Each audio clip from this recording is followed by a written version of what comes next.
What's going on, guys? Welcome back to another video. As you guys can tell, in today's video I have my friend's 350Z in my garage, and what I'm gonna do today is replace the transmission.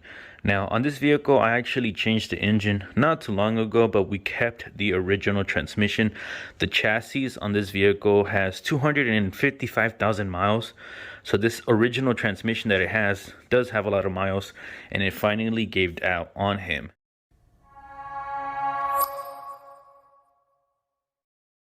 So what I'm going to do today is show you guys how to replace the automatic transmission on a Nissan 350Z. This will also apply to Infiniti G35 Coupes. And this is also going to be a good guide if you have a 370Z and a G37. There might be some differences, but for the most part, the procedure is exactly the same. So to summarize what's wrong with the transmission, I think it's burnt up. I think the clutches inside of the transmission are bad. I checked the transmission fluid and it's pretty dark and it smells like burnt. I don't have any codes for the TCM or any solenoid, which makes me believe that it's just a mechanical failure with those clutch packs. I think a good way to determine that is for sure the problem is to drain the fluid and remove the pan and see if there's metal golden flakes inside of the pan. If there is, then that's how we're gonna know that that is what's wrong with this car. But like I said, I kind of have a good idea if that's what's going on. So I'm gonna jack up this vehicle and I'm gonna show you guys how to replace that transmission. If you have a manual G35 or 350Z, the only difference that you're gonna run into is just with the shifter bracket and the clutch and flywheel. Aside from that, I think everything else is pretty similar, and this will be a good source to show you guys what you need to do to remove those transmissions as well. One very important thing that you guys should know about these transmissions is I strongly recommend that you stick with your same year. So for example, this is a 2005. I'm going to be putting in a 2005 automatic transmission. I would highly suggest you guys stick to that rule. The worst thing that can happen is for you to remove your transmission and install the wrong transmission. These transmissions are not all plug and play. There is some differences, and I won't go too much into detail, but there's about 4 TCMs out there, and not all of them are compatible with each other. So you want to make sure that you verify that you're installing the right TCM/transmission for your vehicle.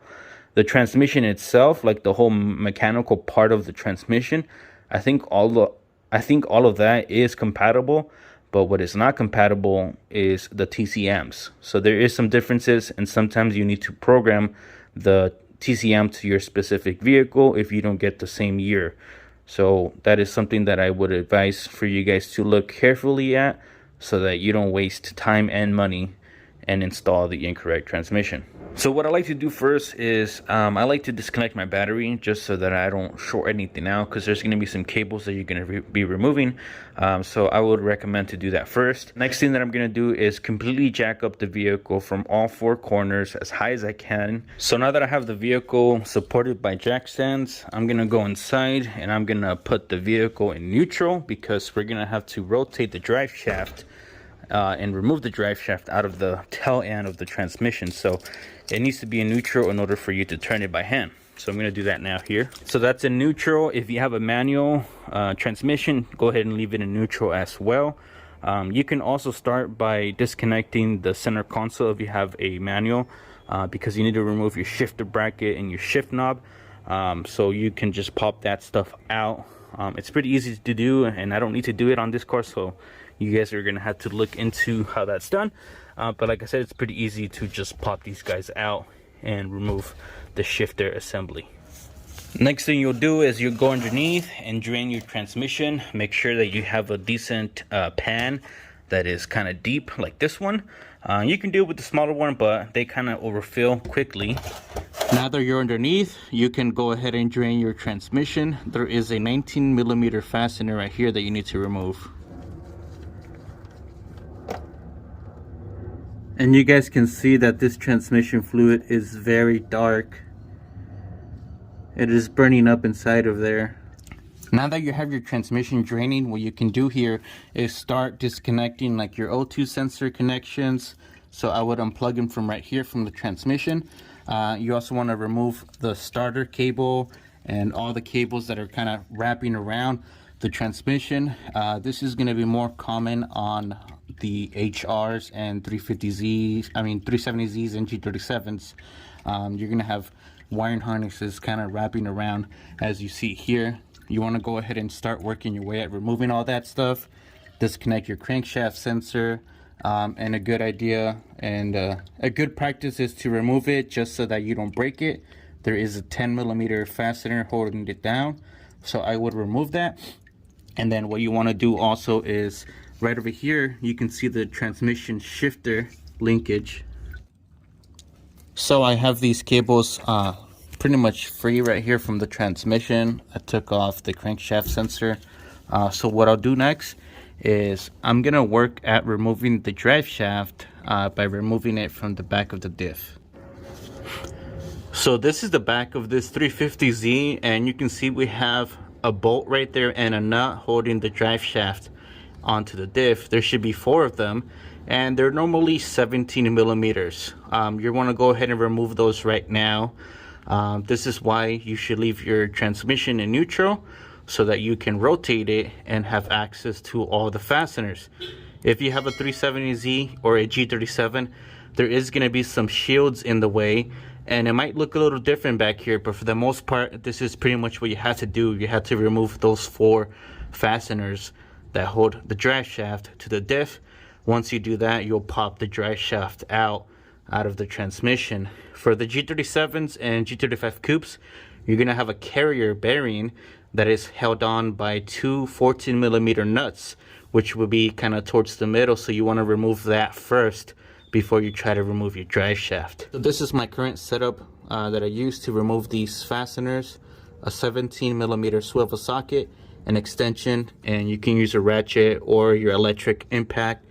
Sometimes you might need another 17 wrench holding down the nut so that it doesn't spin. But I've been lucky enough that I can just kind of hold it with my finger and I'll be able to pull them out. So you want to do that to the rest of the fasteners holding the drive shaft on. One more very important tip: sometimes these drive shafts are mated to the differential in a certain way to keep everything balanced. So once you are ready to remove the drive shaft, a good practice is to kind of just get a marker and label the tail end of the drive shaft and the starting of the differential, so that when you put everything back together, it's all lined up properly. There is already a mark from the factory of how it's supposed to be mounted back on. Once your drive shaft bolts are removed, you should be able to move your drive shaft off to the side and pull it out of the tail end of the transmission. You might leak a little bit of transmission fluid when you remove the drive shaft, but it shouldn't be too much. So as you can see, the drive shaft is out of the transmission. What you want to do now is you should disconnect your Y pipe, just your Y pipe. You don't need to remove it all the way if you don't want to. So remove it by removing the 14mm fasteners that are holding it down to your test pipes or your cats. Once you do that, and once you have your Y pipe disconnected, what you need to do next is get a transmission jack or a jack to help you support the transmission itself, because what you're going to do next is remove these 4 14mm fasteners holding on the transmission bracket to the frame of the vehicle. Once you remove these guys, it's going to want to drop down, so make sure that you have a transmission jack or a jack holding this guy up, and once you have that free, you can safely lower it down with the jack so that it doesn't hit you. A manual transmission, this is going to look a little bit different to you. You're going to have your shifter bracket coming out of your transmission, but what you want to do is you want to disconnect the shifter assembly from the bracket. There is normally a 12mm bolt that goes through and holds them together. If you have an automatic, it might look like this, or it might look a little bit different, but it will have a nut or a bolt holding it on like this. And what you want to do is remove it so that this rod is free, because this is going to come with your transmission. Remove the safety pin that's right here, and move it off to the side. Be careful when you do this because there is little washers here, and you don't want to lose them. But once you have these guys off, this rod will push off to the side like this. And what you can do is just keep all these guys together how they came out of, because you're going to be reusing this stuff when you put your transmission back together. All right, so as you guys can see, I disconnected the white pipe from the rest of the exhaust. I have a jack underneath the transmission. What I'll do next is disconnect this transmission bracket here, and then I'll remove that funny looking thing right there, which is the bolt that goes through the transmission mount. That is also going to be a 14mm. Be very careful with this step. It's not going to fall on you if you don't do this, but I like to try to be safe. So that's why I have that jack underneath, because once I remove these bolts, it is going to come down.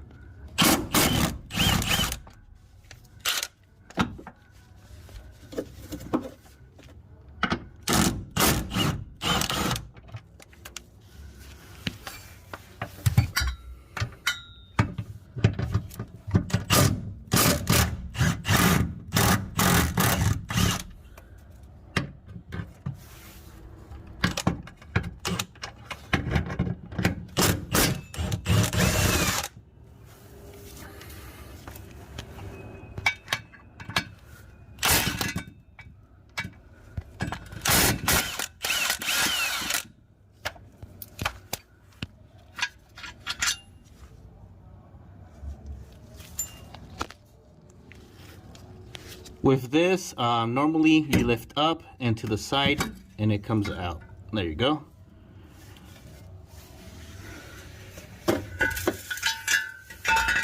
And then what you will do now is let go of the jack here slowly, and the transmission will slowly come down.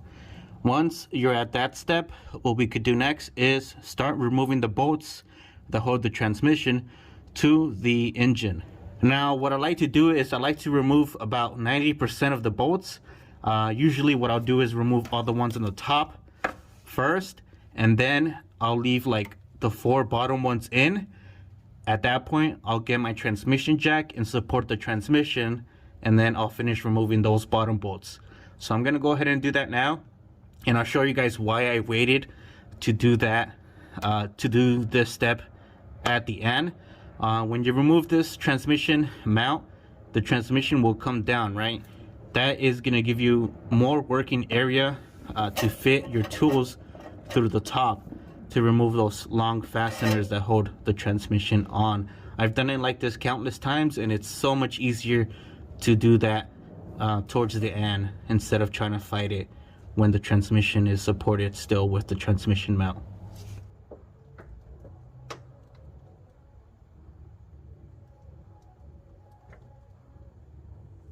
So the next thing that we can do is remove this electrical connection that comes out of the transmission right here.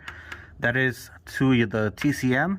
There is a little tab right there on the side that you want to press and pull up. There's also this little plastic little bracket there that will come off from this metal bracket. And you also just want to make sure that it's free up here, because normally it's held down on this guy as well. And then the next thing you'll do is remove these 2 7mm fasteners holding down your lines that go to your radiator. You want to go ahead and remove those and get your drain pan, because it will leak out of there a little bit. The next thing you'll do is disconnect your solenoid cable here to the starter. So you want to go ahead and disconnect that as well. There is a tab and a bracket that is holding this guy on to the transmission. This will come out once you remove that 14mm fastener holding on the starter. Once you do that, just make sure that all the wires and cables are off of the transmission.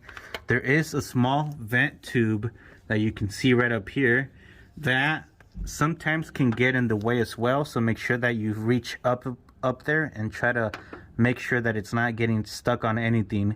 So go ahead and do that here before you start removing the transmission bolts. I just remembered, you're going to want to remove this pipe out of the transmission. That is what you use to check your transmission fluid. There is a 10mm bolt holding it on. You want to remove it because it will be a little difficult to get the transmission out of there with that connected. On these two lines, you're going to have a bolt and two washers, one on the front and one on the back, so make sure that you don't lose those. As you can see, these lines are free here, but they're not really out of the way. So what we need to do is remove a 10mm fastener that holds them down over here. It's kind of right here. You'll be able to follow it next to the starter. So you want to remove that 10 so that these lines are more free and they're out of the way. The only problem we're going to run into is this dipstick tube. I disconnected the bottom bolt from the transmission. However, there is another one above that you can't see, but you should be able to remove that 10mm fastener that holds this pipe to the engine by putting a long extension through the top right here. I'm going to do it right now, but it's going to be pretty hard for me to record. But what you do is you just fit it through the top and you try to feel for that 10mm that is above.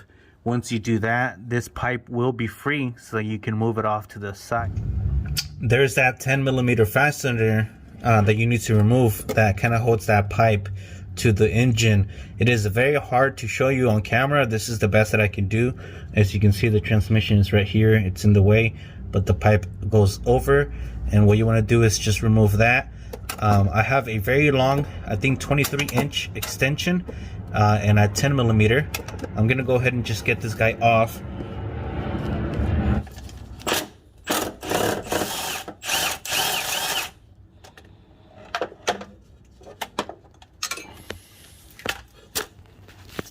Once you have that bolt removed, this guy should pop up and out of the way.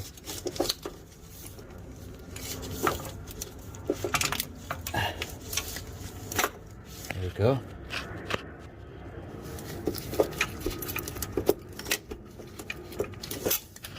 If you have a manual transmission, you don't have to mess with any of these things. The only reason I'm doing this is because it's automatic. But for a manual, you'll have connections on the side for the neutral reverse switch, and I think to know what position your transmission is in, like what gear you're in. That's for like the 350Z HRs, the 370Zs, and the G37s. But you guys might have a little bit more here, like on the bottom on the subframe, because the subframe is a little bit different. But for the most part, that's all you have to do. At this point, everything is out of the way, so I'm going to start removing the bell housing bolts that you can see through the top right here. So I'm going to use my long extension and a 17mm fastener to break all those guys loose, and then I'm going to go ahead and remove the bottom ones.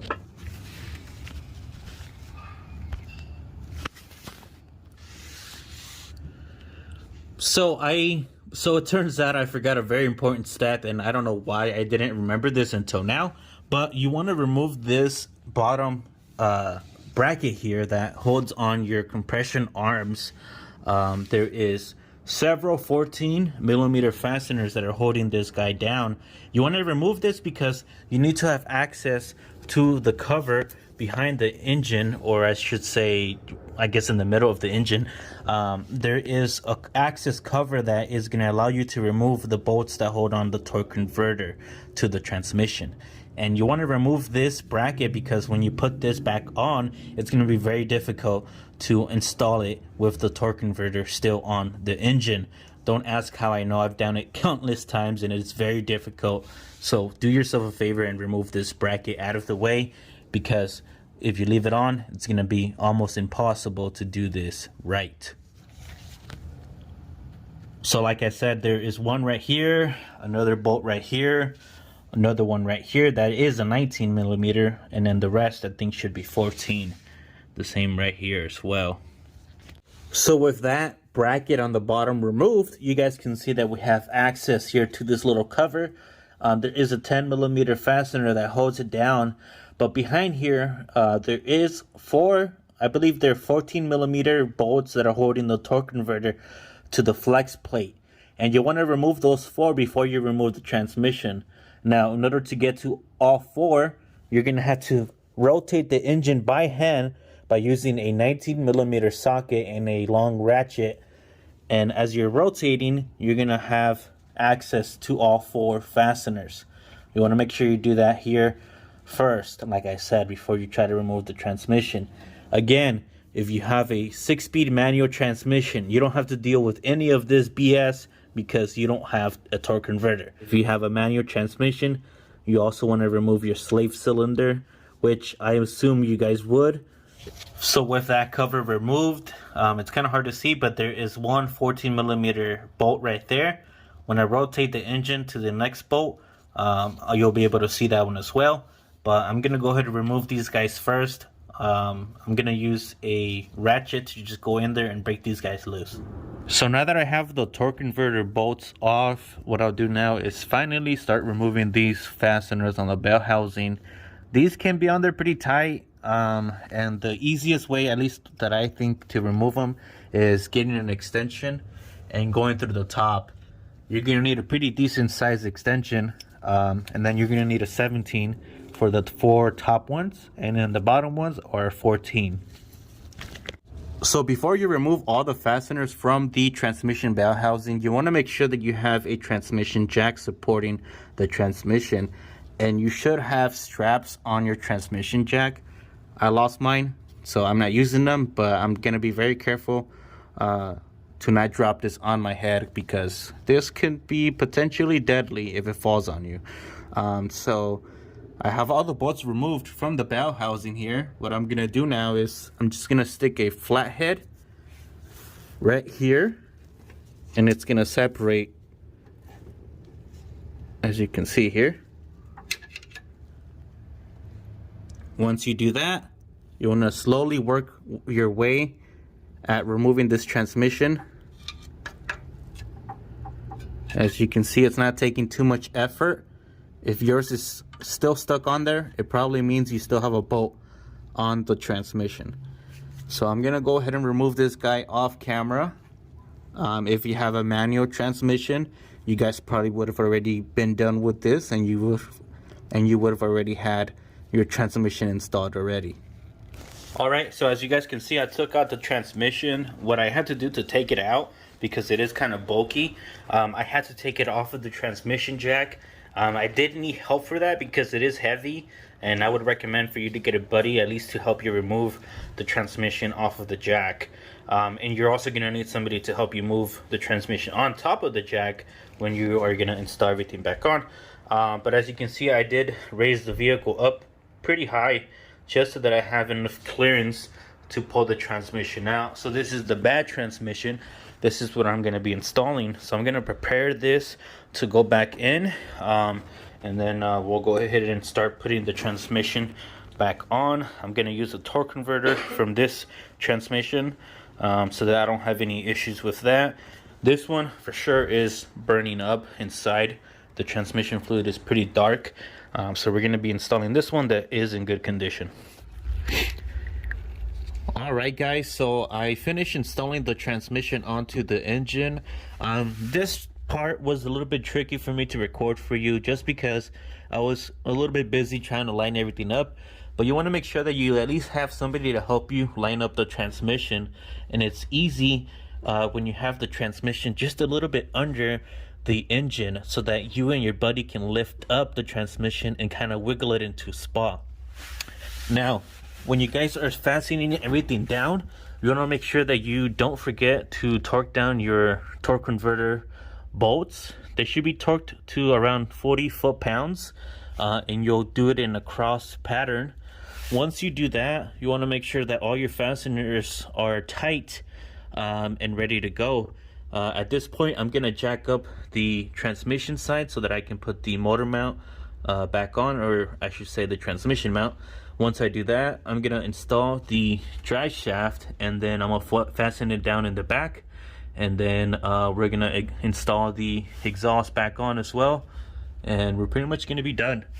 This job can be difficult if you haven't done it yourself in the past and you don't have really a lot of experience. I wouldn't recommend you doing it because it is dangerous and there's a lot of room for a mistake.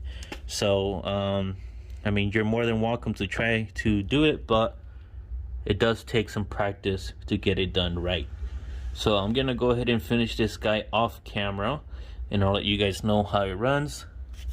Alright, and we are pretty much done with this install. It has been a few months since this video was made, and my friend has been driving his 350Z on a regular basis. It's his daily and it has been doing good. So that transmission has been holding up fine. There is a lot of information in this video that I was not able to cover. A lot of things that I expect you as a mechanic or at least an experienced DIYer to know.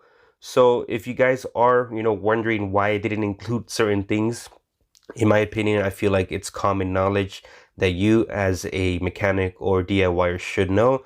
So I feel like I shouldn't have to include it and be very detailed, because this is not a video intended for somebody that doesn't know how to work on their cars. As harsh as that might sound, it's for your own good. You shouldn't be working on your car, at least you shouldn't be attempting to do this repair if you don't have the basic knowledge and tools to do it right. It took me years, before I started getting the confidence to start, removing transmission and engines from vehicles. So I feel like if you don't have that confidence and most importantly experience, then you shouldn't attempt to do this repair.